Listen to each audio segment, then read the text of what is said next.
Bapa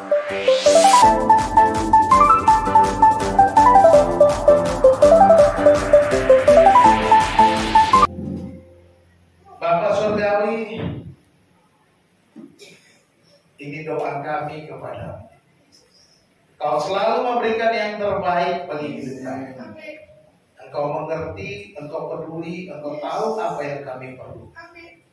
Pagi hari ini kamu membuka hati kami, membuka telinga kami, membuka jiwa kami, agar firman-Mu ya Tuhan yang diberitakan pada pagi ini memenuhi kami. Firman yang kami dengar dapat bertumbuh dan berbuah di dalam hidup kami. Bahkan kami boleh hidup berkemenangan.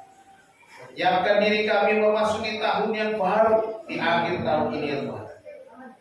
Kami siapkan hati kami, kami bersyukur kami boleh merayakan hari kelahiran-Mu dan mengingat kembali akan segala kemurahan dan kebaikan. Terima kasih Tuhan, kami memiliki Allah yang hidup, Allah yang penuh kuasa, Allah yang selalu menyertai kami. Terpujilah Engkau Tuhan. Berbicaralah kepada kami siap mendengar. Di dalam nama Tuhan Yesus Kristus kami berdoa. Haleluya. Semua yang percaya katakan amin. Salam. Saudara-saudara yang dikasihi Tuhan, kita bersyukur hari ini kita bisa bersama-sama memasuki masa Natal. Ya. Dan saya selalu bersyukur walaupun ada banyak gereja yang lain juga merayakan Natal berbeda-beda tanggal. Ada teman saya, mereka merayakan Natal pada bulan Oktober. Ya, Oktober sudah Natal lah mereka. Ada juga gereja-gereja yang merayakan Natal mulai Januari. Tetapi secara internasional kita merayakannya bulan Desember atau di tepatnya 25 Desember. Saya senang kenapa? Karena Natal dirayakan pada akhir tahun, mempersiapkan kita untuk memasuki tahun yang baru.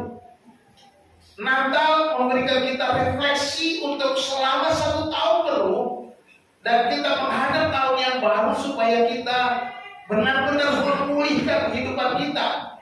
Kita tidak lagi mempertahankan kehidupan kita yang lama, sehingga kita diingatkan kembali bahwa Yesus lahir bukan hanya di kandang domba 2000 tahun yang lalu.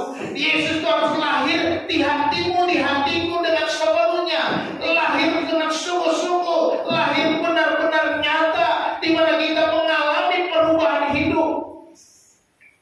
Jadi jangan hanya merayakan Natal tiap tahun, tapi kita mau merayakan kelahiran itu tiap hari di hati kita. Amin.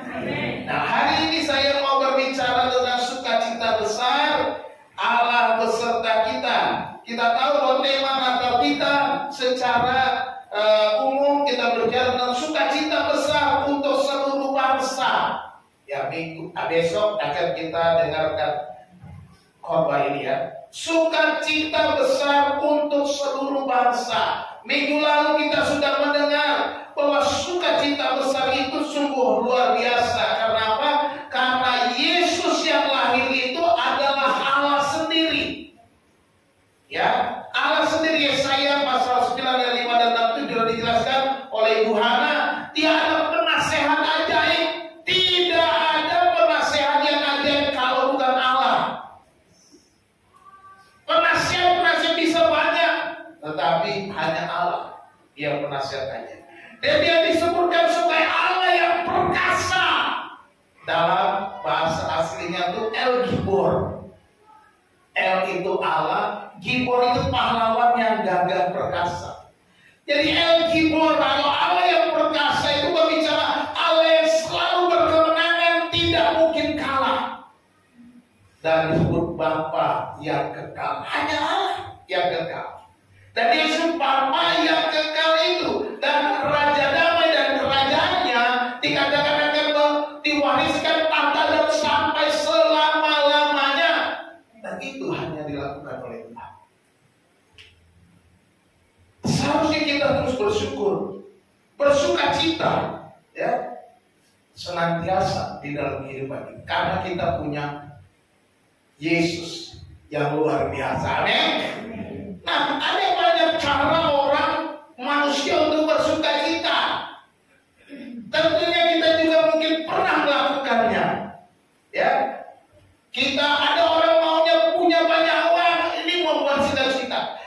tidak ada happy, tidak ada sukacita.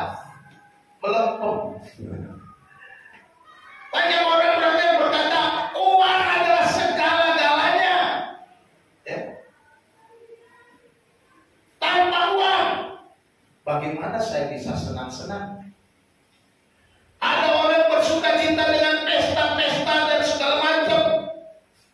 Hidupnya senang-senang, menikmati waktu, tertawa, bernyanyi, gembira. Pokoknya semua masalah hilang.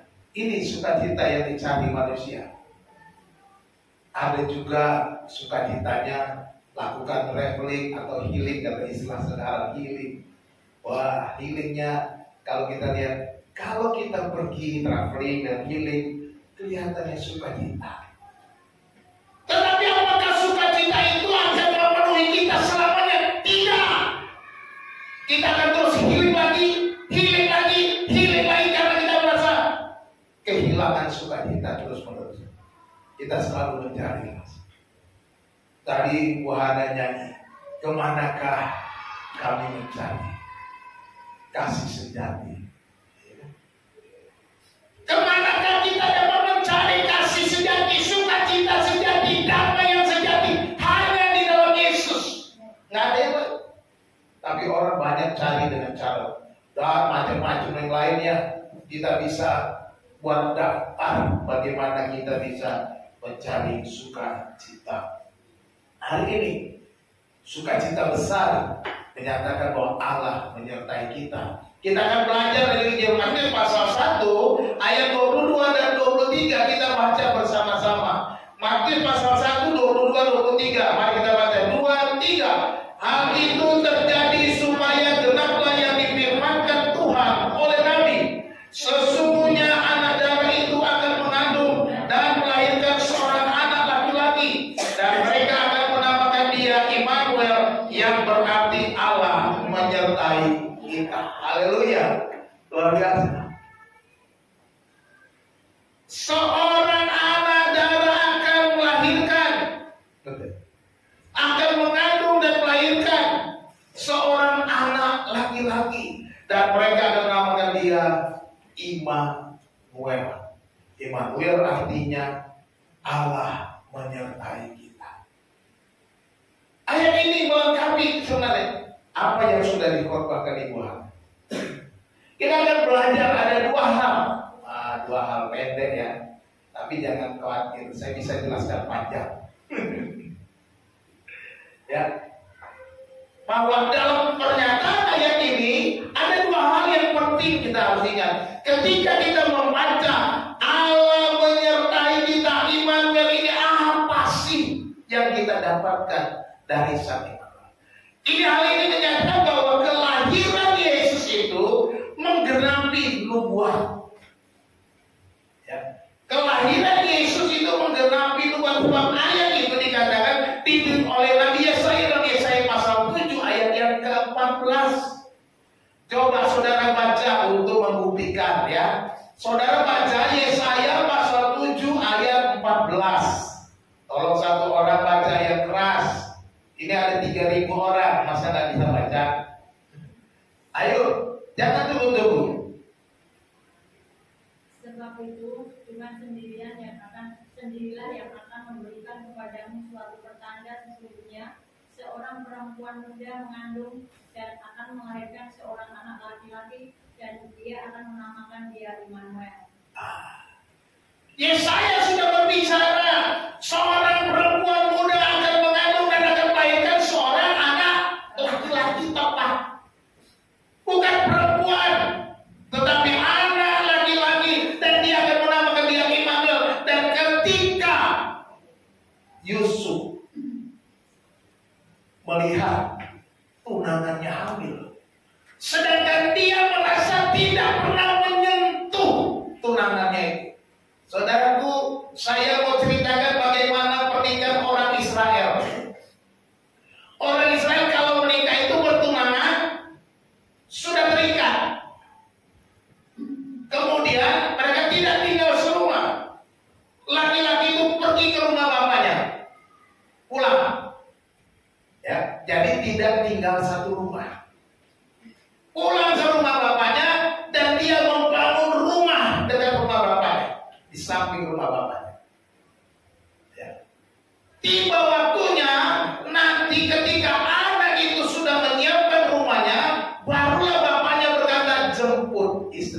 Dan kemudian rombongan para pengantin laki-laki akan datang dengan nyanyian, dengan apa? Nafiri sangkakala dibunyikan ketika menyongsong mempelai wanita. Nah ini ketika mereka belum bertemu, belum kumpul, belum disuruh bapaknya jemput, tiba-tiba Maria hamil di luar nikah, katanya gitu. Yusuf mempertimbangkan, aku gak mau mempermalukan Maria, tapi aku mau menceraikannya secara diam-diam. Dan malaikat datang kepada Yusuf, jangan takut mengambil Maria sebagai tunanganmu, sebagai istrimu, katanya. Sebab yang dikandungnya berasal dari Roh Kudus. Jelas. Malaikat Tuhan datang mencegah Yusuf untuk meninggalkan Maria. Dan dia katakan, yang dikandungnya berasal dari Roh Kudus. Engkau harus menangani dia Yesus. Lalu kemudian selanjutnya sudah disebut Yesus di situ. Lalu ke bagian ayat ini, malaikat itu berkata, dengan demikian seperti dikatakan para nabi, katanya. Hal itu terjadi supaya genaplah yang difirmankan Tuhan oleh nabi. Sesungguhnya anak dari itu akan mengandung dan melahirkan seorang anak laki-laki, dan mereka akan menamakan dia Immanuel, yang berarti Allah menyertai kita. Tuhan disampaikan, digenapi. Kita melihat dari bahwa kelahirannya itu adalah sebuah mujizat. Kenapa mujizat? Karena seorang anak darah, seorang perempuan, seorang yang masih perawan, mengandung, melahirkan, ini mujizat. Dengan cara Tuhan sendiri, Tuhan melakukannya supaya Yesus lahir. Bukan dengan cara laki-laki dengan perempuan, bukan dengan cara Yusuf dan Maria bersetubuh, tidak. Tetapi Tuhan bekerja di dalam Tuhan melahirkan seorang anak laki-laki. Inilah kelahirannya adalah sebuah mujizat. Dan jelas. Dan ketika dilahirkan benar-benar laki-laki, bukan perempuan. Tepat seperti yang dinubuatkan oleh Nabi Yesaya.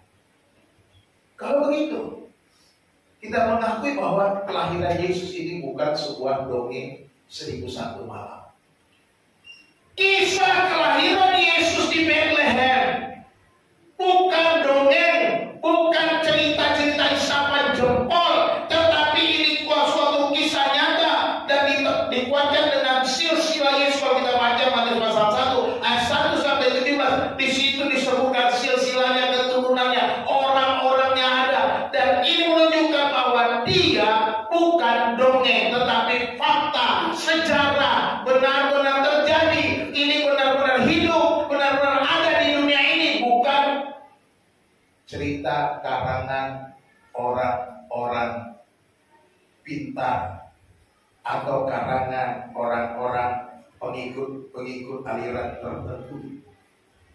Tapi Yesus lahir bukan dengan bukti. Dan sukacita itu semakin besar. Bapak Ibu sudah dikasih Tuhan, implikasinya dari nubuat itu apa? Yang pertama saya mau ingatkan bahwa firman Tuhan itu pasti benar. Amin. Firman Tuhan itu pasti benar.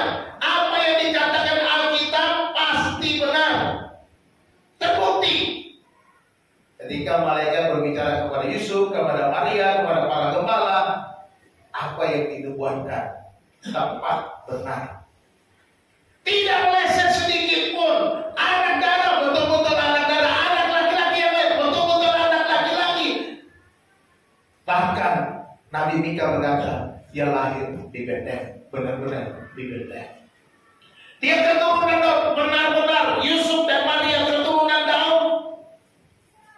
Apalagi ya? Alkitab firman Allah itu benar. Yang kedua, bahwa Alkitab ini dapat dipercaya. Dimengerti? Kalau saudara masih ragu-ragu akan firman Tuhan, saya mau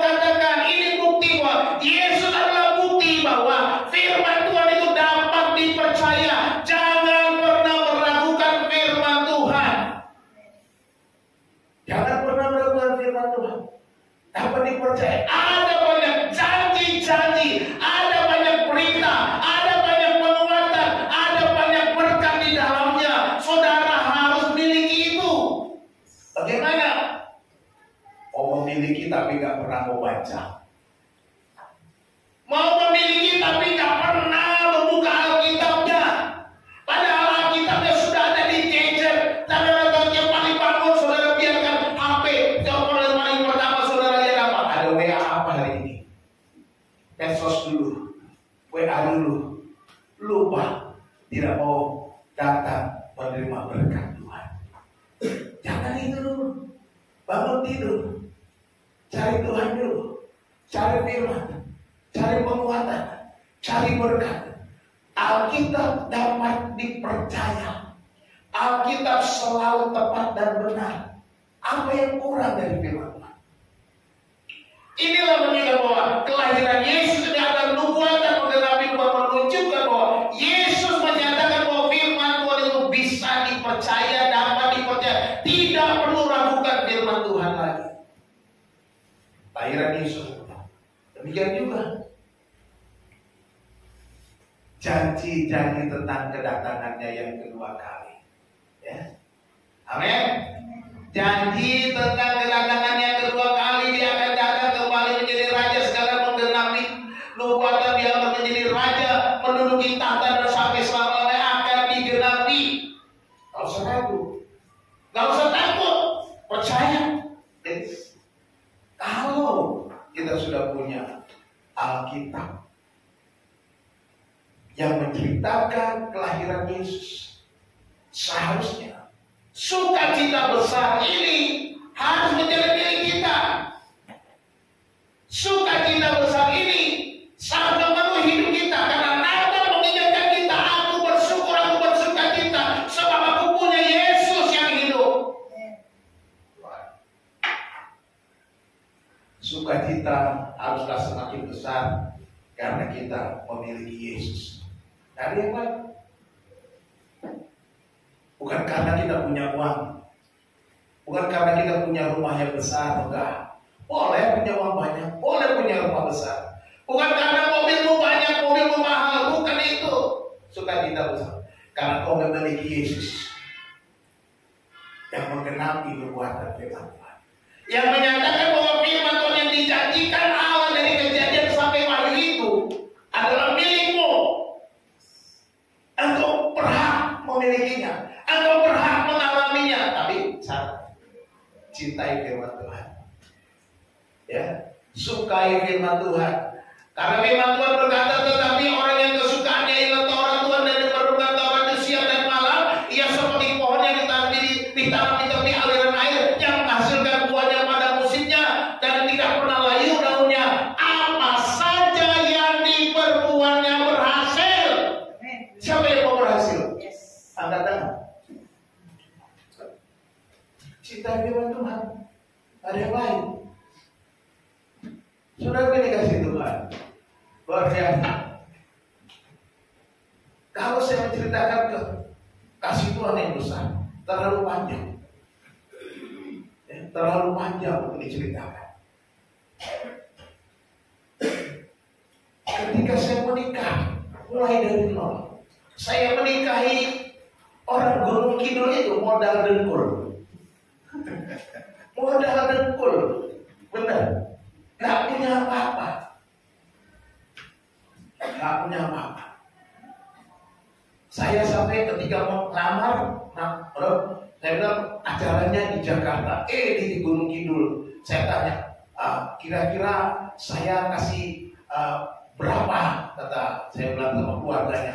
Gak perlu, haleluya, dapat cewek gratis. Kita pikir pesta juga di kampung. Bagaimana? Saya mau bantu apa? Tidak perlu. Semua di kampung urusan kami. Wah, haleluya. Selesai. Modal dengkul, nggak punya apa. Begitu nikah di Jakarta, tinggalnya di mana? Rumah petak. Bayar bulanan. Ya. Pelayanannya di mana? Jalan kaki keliling-keliling naik angkot. Akhirnya berkembang ngontrak satu rumah karena anak mau lahir. Dapat melahirkan. Saya ketika datang ke Bapak Rohani saya lihat ada sepeda nganggur. Pak, boleh saya minta sepedanya? Oh, kamu mau? Mau Pak. Supaya saya bisa keliling-keliling pelayanan cari jiwa. Sepeda mau? Nggak ada. Ya. Tapi Tuhan menyertai. Tuhan mengangkat ketika kita mengandalkan firman Tuhan. Saya hanya pegang janji-janji Tuhan. Saya pegang Tuhan akan memelihara. Tuhan akan menyediakan apa yang kubutuhkan. Tuhan akan menyertai aku saat melewati lembah-lembah kegelapan. Tuhan akan memelihara hidupku. Tuhan akan menyediakan apa yang kupakai, minuman, apa yang kumakan. Tuhan akan memelihara hidupku dan menyediakan apa yang kuperlukan. Pegang itu aja. Sampai hari ini saya tidak pernah dikecewakan Tuhan. Luar biasa. Ya. Saya tidak pernah. Karena apa? Karena firman Tuhan. Ya. Jadi mari Bapak Ibu pegang firman Tuhan dengan sepenuh hati. Jangan takut. Ketika kau baca firman Tuhan, kau praktekkan, ya, mungkin tidak terjadi apa yang kau harapkan. Tapi jangan pernah lemah. Jangan pernah putus asa. Sandarkan saja imanmu, hatimu pada firman Tuhan. Seperti Sadrak, Mesak, Abednego itu ya. Itu kali orang Batak itu ya. Sadrak, Mesak, Abednego disuruh menyembah berhala. Tidak mau menyembah berhala. Mereka akan dibakar dan perapiannya dipanaskan 7 kali lipat. Yang mengantar saja mati. Ketika mereka sudah masukkan ke perapian nyala-nyala itu, mereka bilang apa kepada raja? Kami tidak akan pernah menyembah patung yang Tuhan buat. Sekalipun Allah kami tidak menyelamatkan kami, sekali-kali kami tidak akan menyembah patung yang Tuhan. Allah berkata, jadi bukan masalah saya selamat dari api itu atau tidak, tapi aku percaya Tuhan punya cara. Jadi kalau doamu belum terjawab, jangan cuma bilang, wah Tuhan katanya begini, tapi kenapa nggak terjadi? Sabar dulu Bu, sabar dulu Pak, sabar dulu deh.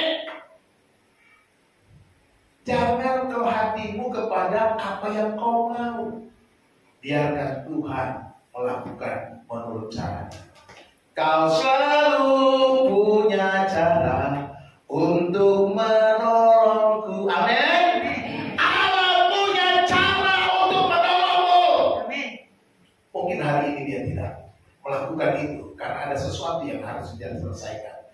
Mungkin hari ini dia tidak melakukannya karena dia menunggu waktu yang terbaik, waktu yang tepat, waktu yang benar-benar ketika kita menerima, kita merasakan benar Allah bekerja di dalam kehidupan kita.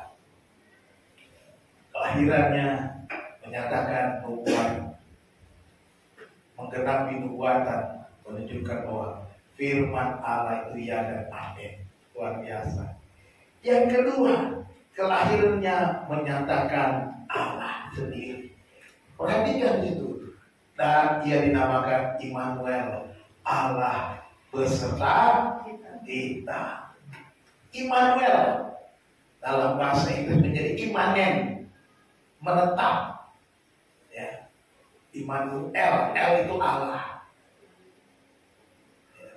Kalau eman bahasa Jawa artinya saya lain, eman dia lain. Kalau bahasa Ibrani Immanuel, Allah besertai kita, Allah menyertai kita. Artinya apa? Immanuel itu artinya Allah itu menetap, tinggal bersama kita. Ini menggambarkan kembali orang Israel, mengingatkan kembali bahwa kalau dalam perjalanan bangsa Israel itu dari Mesir menuju tanah perjanjian, ketika mereka keluar dari Mesir itu, Allah itu menyertai mereka dengan tiang awan pada siang hari, tiang api dan mereka tinggal. Tapi ketika mereka masuk tanah perjanjian, tidak ada lagi tiap awan, tiap api. Dan Immanuel mengingatkan mereka penyertaan Tuhan. Bagaimana Tuhan berperang untuk mereka ketika menghalau tentara Mesir di Laut Merah itu. Dan orang Mesir ditenggelamkan. Bagaimana mereka menang lawan musuh-musuh mereka karena cara Tuhan merebut kota Jeriko hanya dengan bunyikan sangkakala dan Jeriko runtuh temboknya. Cara Tuhan. Allah yang menyertai. Saudara dikasih Tuhan. Immanuel, Allah beserta kita berarti kelahirannya menyatakan bahwa Allah hadir di hidup. Allah hadir setiap saat. Amin. Allah hadir di dalam hidupmu. Allah hadir pada engkau menangis. Allah hadir pada waktu kau sakit. Allah hadir pada waktu kau susah. Allah hadir juga pada waktu engkau senang. Jadi jangan cuma pikir waktu senang-senang Tuhan ada. Dia Immanuel. Dia ada pada waktu engkau dalam keadaan sulit. Dia ada pada waktu engkau dalam keadaan susah. Dalam setiap situasi. Paulus berkata, Allah turut bekerja dalam segala sesuatu untuk mendatangkan kebaikan bagi mereka yang mengasihi Dia, yang terpanggil sesuai dengan rencananya. Kita adalah orang-orang yang dipanggil sesuai dengan rencana Allah. Gereja adalah orang-orang yang dipanggil sesuai dengan rencana Allah. Kata gereja itu eklesia. Dalam artinya atau artinya keluar. Dan dan kaleo. Kaleo itu ada yang memanggil. Dari kata kerja kaleo nanti eklesia menjadi dipanggil keluar. Kita adalah orang yang dipanggil keluar dari dunia. Memang kita masih di dunia, tetapi secara rohani kita menjadi baru, menjadi keluarga Allah. Dipanggil untuk menjadi komunitas yang baru. Sesuai dengan rencana Allah. Dan Dia turut bekerja. Dia menyertai kita, Dia hadir di setiap kehidupan kita, Dia hadir di setiap momen hidup kita. Haleluya.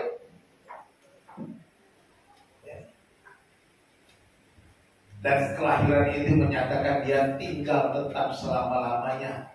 Dia tidak lagi meninggalkan kita. Ya, kalau dalam perjanjian lama itu Allah itu tidak selama-lamanya mendiami manusia. Dan Allah hanya mendiami orang-orang tertentu. Ada nabi-nabi, imam, raja-raja. Itu sebabnya Daud ketika jatuh ke dalam dosa dia bilang, Tuhan janganlah mengambil rohmu daripadaku. Karena dia tahu, kalau roh Tuhan meninggalkan dia, habislah dia. Dia perlu roh Tuhan. Itu sebabnya kita perlu nyanyikan setiap hari. Kami perlukan keajaiban-Mu. Kami butuhkan sentuhan tangan-Mu. Keajaiban Tuhan, sentuhan Tuhan kita perlukan apa? Karena Roh Kudus ada di dalam kita. Roh Kudus tinggal di dalam kita. Dan perjanjian baru menyatakan bahwa Allah mendiami manusia satu kali untuk selama-lamanya. Allah mendiami semua orang yang percaya kepada orang yang lahir baru. Allah mendiami orang yang sudah menerima Yesus Kristus sebagai Tuhan dan Juru Selamatnya. Kalau begitu, coba selidiki, apakah Yesus ada di hati? Apakah Yesus lahir di dalam hatimu? Seperti nyanyian sekolah minggu. Seperti palungan, layakkanlah hatiku menyambutmu Tuhan, gitu ya. Terus seperti emas kemenyandarmu, biar hidupku bergerak padamu. Terus apa? Sebab Natal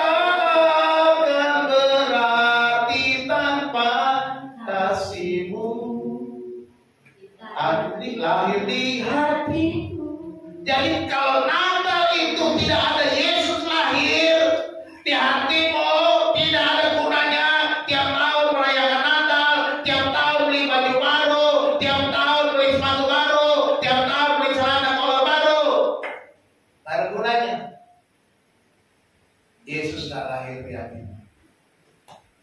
Engkau akan hidup begitu, gitu terputar-putar terus dalam lingkaran dosa, dalam lingkaran hidup lama, dalam lingkaran setan. Oleh sebab itu, izinkan Yesus lahir di hati. Kehadirannya di dalam hidupmu menjadi solusi yang terbaik. Ketika engkau susah, Dia hadir di sana. Ketika engkau sedang berjuang, Dia hadir di sana. Ketika engkau bekerja, Dia hadir di sana, memberkati pekerjaan. Ketika engkau sedang belajar, Dia hadir di sana, menolong engkau meraih cita-cita. Yesus hadir. Kehadirannya memberikan kita kekuatan. Kehadirannya memberikan kita kemenangan. Kehadirannya memberikan kita energi baru, supaya kita bisa melewati masa-masa sulit. Amin. Jadi tidak ada yang perlu kita takutkan. Pemasmur bilang apa? Tuhan adalah gembalaku, takkan kekurangan aku. Ia memalingkan aku di padang yang berumput hijau, menuntunku ke air yang tenang.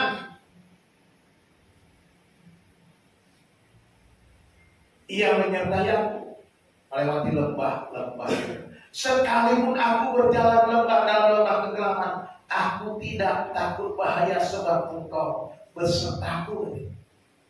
Sebab Allah selalu beserta, gembala itu selalu beserta melewati lembah-lembah kegelapan, melewati kesulitan demi kesulitan, melewati perjuangan demi perjuangan, melewati air mata demi air mata. Dia ada di sana.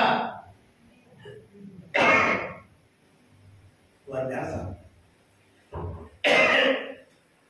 Pertolongan Tuhan tidak pernah terlambat. Saudara dikasih Tuhan, kelahirannya itu menyatakan kehadiran yang sudah diutus. Terima kasih.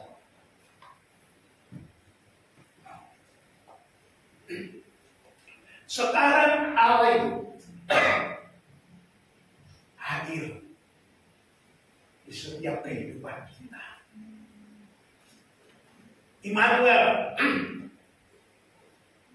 Allah menyertai.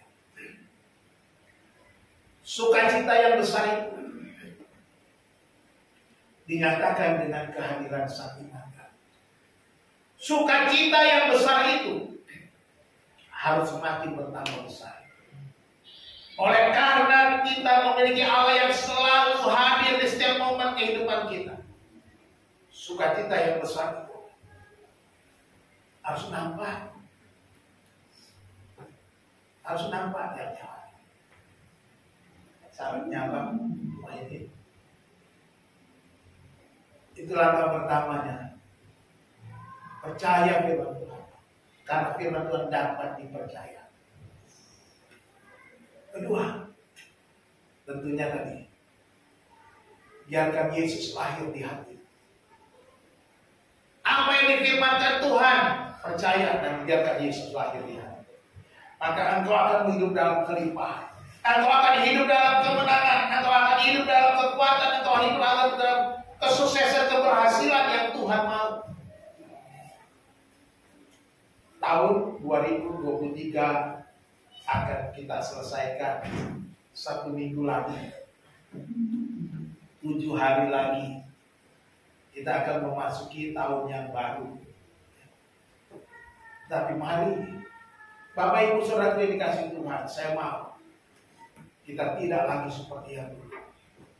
Kita mau supaya tahun 2024 menjadi suatu tahun yang penuh berkat, tahun yang mengalami perubahan, tahun yang mengalami suatu transformasi baru. Kita menjadi orang-orang berkemenangan.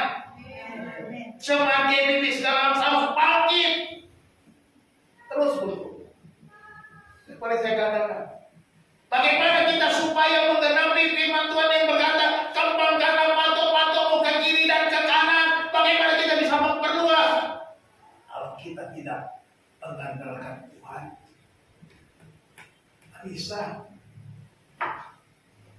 Perhatikan apa yang dibuat oleh raja-raja membangun bait Allah, membangun kerajaan. Raja-raja itu Salomo, Tuhan menggerakkan harta dari berbagai tempat. Oleh karena apa? Karena dia hidup takut akan Tuhan. Tadi pagi saya baca tentang Hizkia yang membangun kembali mezbah Allah dan diberkati Tuhan. Orang-orang datang membawa harta. Kenapa? Karena hidup takut akan Tuhan. Itu saja. Kalau kita tidak mau hidup takut akan Tuhan, bagaimana kita bisa menjadikan Allah bekerja tiap-tiap hari dalam kehidupan kita dalam gereja ini? Kita harus menghadapi sukacita besar Allah menyertai kita. Kita belajar hari ini bahwa kelahirannya menggenapi nubuatan atau janji Tuhan. Nabi Yesaya bernubuat dan digenapi. Nabi-nabi bernubuat, semuanya digenapi. Oleh sebab itu kita harus ingat bahwa firman Allah adalah jaminan sukacita kita. Nggak ada yang lain, Bapak Ibu. Firman Tuhan ini jaminan sukacita kita. Kau boleh cari di mana saja, nggak akan ketemu. Kalau ku cari damai, hanya ku dapat dalam Yesus. Amin. Kalau ku cari ketenangan, hanya ku temui di dalam Yesus. Tak satu pun dapat menghiburku, tak seorang pun dapat menolongku. Hanya Yesus jawaban hidup. Hanya Yesus, katakan hari ini, hanya Yesus jawaban hidupku. Hanya Yesus. Katakan sebelahmu, hanya Yesus jawaban hidupmu. Amin. Ya, jadi percayalah kepada setiap firman yang tertulis dalam Alkitab ini. Percaya. Jangan ragu sedikit. Yang kedua, kelahirannya menyatakan hadirat Allah. Ya. Kelahiran Yesus, Natal menyatakan hadirat Allah. Katakan amin. Kemana engkau melangkah, hadirat Allah ada di sana. Oleh sebab itu, kalau engkau ada dalam hadirat Allah, apa yang harus kau buat? Apa yang kita buat kalau hadirat Allah ada tiap hari? Cuma satu, penyembahan. Dari baik. Penyembahan. Artinya tiap-tiap hari, setiap saat kita ada dalam hadirat Allah, kita harus menyembahnya. Jaga mulut, jaga tingkah laku, jaga pergaulanmu. Itu penyembahan. Jadi jangan pernah lupa di pasar engkau ada dalam hadirat Allah. Masak engkau ada di dalam hadirat. Di jalanan engkau ada dalam hadirat Allah. Di kantor engkau ada dalam hadirat Allah. Di sekolah engkau ada dalam hadirat Allah. Lakukan apa? Penyembahan kepada Tuhan. Ini aku Tuhan. Ini aku. Orang Majus datang mencari Yesus itu. Mau cari apa? Ya, cari jabatan? Tidak. Cari kedudukan karena ini orang seorang raja, mau cari korban supaya mereka jadi menteri? Enggak. Tapi mereka datang apa? Kami datang untuk menyembah Dia. Titik. Bahkan mereka datang membawa persembahan yang terbaik yang mereka bisa buat kepada Tuhan Yesus. Jadi itu cuma satu yang kita perlukan, penyembahan. Allah hadir di setiap kehidupan kita setiap waktu. Jagalah hidup Anda agar selalu berkenan di hadapan Tuhan. Itu penyembahan.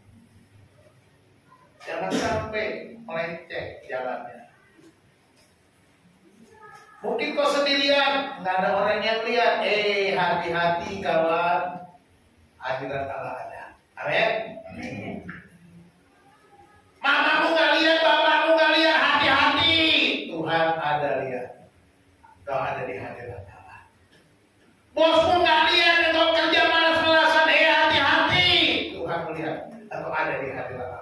jangan korupsi waktu, jangan korupsi uang di kantor. Hadirat Allah, hidup yang berkenan di hadapan Tuhan, itulah penyembahan kita. Tidak ada yang lain. Sekarang kita melihat Natal ini ada sukacita yang besar.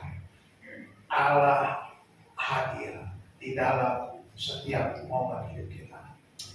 Tuhan Yesus memberkati kita. Mari kita berdoa. Kami bersyukur kepada Tuhan. Berterima kasih. Kami memiliki Immanuel, Yesus yang telah lahir 2000 tahun yang lalu. Yesus yang ada di sebelah kanan Allah Bapa di surga saja.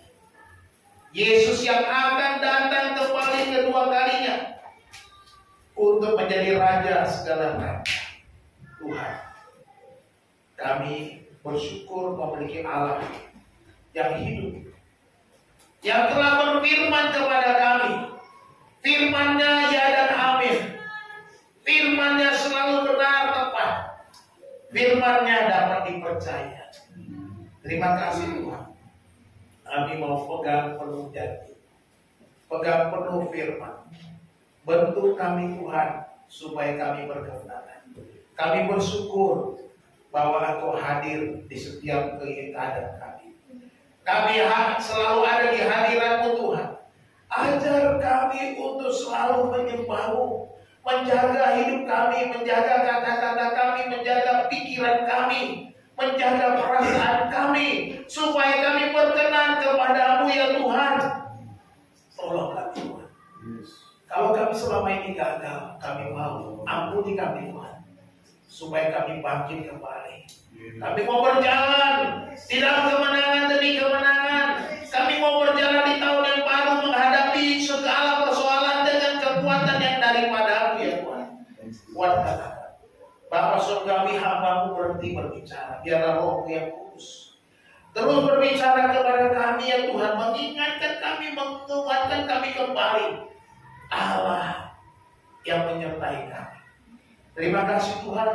Terima kasih Yesus. Segala puji bagi kami mengucap syukur untuk firman Tuhan. Di dalam nama Tuhan Yesus kami berdoa. Haleluya. Amin.